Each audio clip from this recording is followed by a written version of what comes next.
भारत पिछले कुछ वर्षों से रक्षा क्षेत्र में आत्मनिर्भरता की दिशा में तेजी से आगे बढ़ रहा है। मेक इन इंडिया और आत्मनिर्भर भारत अभियानों के तहत देश ने मिसाइलों, ड्रोन, तोपों और रॉकेट सिस्टम के निर्माण में उल्लेखनीय प्रगति की है। इसी कड़ी में हाल ही में सामने आया था सूर्यास्त रॉकेट सिस्टम, जिसे भारत की लंबी दूरी की मारक क्षमता बढ़ाने वाला एक बड़ा हथियार बताया गया। इस सिस्टम को पुणे की रक्षा कंपनी नावी लिमिटेड ने इजराइल की कंपनी एल्बिट सिस्टम के साथ तकनीकी सहयोग के आधार पर विकसित किया है। सूर्यास्त्र को 150 किलोमीटर से लेकर 300 किलोमीटर तक सटीक हमला करने में सक्षम बताया गया था। भारतीय सेना ने भी इस प्रणाली में रुचि दिखाई और इसे भविष्य की लंबी दूरी की स्ट्राइक क्षमता का महत्वपूर्ण हिस्सा माना गया। लेकिन अब इसी सूर्यास्त्र को लेकर बड़ा विवाद सामने आ गया है। मीडिया रिपोर्टों के अनुसार परीक्षण के दौरान रॉकेट प्रदर्शन पर गंभीर सवाल खड़े हुए हैं। आरोप है कि जिस रॉकेट को 300 किलोमीटर तक लक्ष्य भेदने में सक्षम बताया गया था, वह उड़ान के शुरुआती चरण में ही तकनीकी विफलता का शिकार हो गया और लगभग 15 किलोमीटर की दूरी के भीतर ही टूटकर बिखर गया। यदि यह दावा सही साबित होता है तो यह एक केवल तकनीकी असफलता नहीं होगी, बल्कि भारत के रक्षा आधुनिकीकरण कार्यक्रम और मेक इन इंडिया पहल के लिए भी एक बड़ा झटका माना जाएगा। यह विवाद इसीलिए भी महत्वपूर्ण है क्योंकि सूर्यास्त्र को भारत की भविष्य की रॉकेट आर्टिलरी क्षमता का महत्वपूर्ण आधार माना जा रहा था। आधिकारिक तौर पर सूर्यास्त्र को एक universal multi calibre rocket launcher बताया गया है, जो विभिन्न प्रकार के रॉकेट और मिसाइलें दाग सकता है। इसमें 150 किलोमीटर रेंज वाले एक्स्ट्रा रॉकेट और 300 किलोमीटर तक मार करने वाले प्रीडेटर हावक मिसाइलों को शामिल करने की योजना बताई गई थी। जब मई 2026 में सूर्यास्त्र के सफल परीक्षणों की खबरें सामने आई थी, तब यह दावा किया गया था कि 150 किलोमीटर और 300 किलोमीटर दोनों श्रेणियों की हथियार ने सटीकता के मानकों को पूरा किया है। रिपोर्ट में यह भी कहा गया था कि 150 किलोमीटर संस्करण ने लगभग 1.5 मीटर सीईपी और 300 किलोमीटर संस्करण ने लगभग 2 मीटर सीईपी का प्रदर्शन किया था, जो किसी भी लंबी दूरी के हथियार के लिए अत्यंत प्रभावशाली माना जाता है। लेकिन अब जो आरोप सामने आए हैं, वे पूरी कहानी को उलटते नजर आ रहे हैं। रक्षा विश्लेषकों का कहना है, यदि परीक्षण के दौरान रॉकेट वास्तव में शुरुआती चरण में विफल हुआ है, तो इसकी जांच बेहद जरूरी है। सवाल उठ रहा है कि क्या तकनीकी हस्तांतरण के दौरान कोई कमी रह गई थी?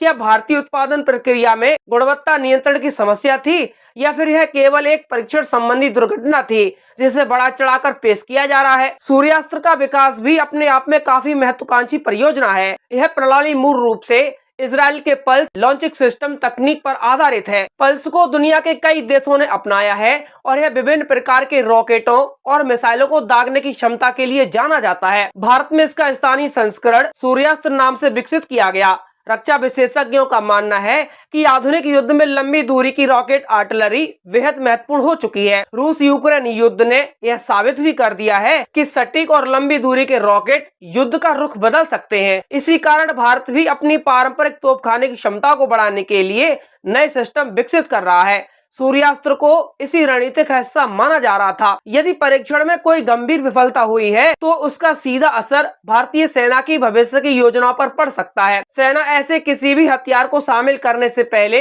कई चरणों के परीक्षण करती है। किसी भी रक्षा प्रणाली का अंतिम चयन तभी होता है जब वह सभी तकनीकी और परिचालन मानकों पर खरी उतरती है। इसीलिए एक परीक्षण की विफलता का मतलब यह नहीं है कि पूरी परियोजना असफल हो गई है, लेकिन यह संकेत जरूर देता है कि आगे और सुधार की आवश्यकता भी हो सकती है। इस पूरे विवाद में सबसे ज्यादा चर्चा मेक इन इंडिया को लेकर हो रही है। आलोचकों का कहना है कि यदि विदेशी तकनीक पर आधारित प्रणाली भारत में बनकर भी अपेक्षित प्रदर्शन नहीं कर पाती, तो इससे आत्मनिर्भरता कार्यक्रम की विश्वसनीयता पर असर पड़ सकता है। वहीं दूसरी ओर समर्थकों का तर्क है कि रक्षा अनुसंधान और विकास में परीक्षण विफलताएं सामान्य बात है। दुनिया की लगभग हर बड़ी मिसाइल और रॉकेट परियोजनाओं ने विकास के दौरान कई असफलताओं का सामना किया है। भारत के अपने रक्षा इतिहास में भी ऐसे कई उदाहरण मौजूद हैं, चाहे बात अग्नि मिसाइल कार्यक्रम की हो, ब्रह्मोस की हो या फिर पिनाका रॉकेट सिस्टम के। शुरुआती दौर में तकनीकी चुनौतियां सामने आई थी,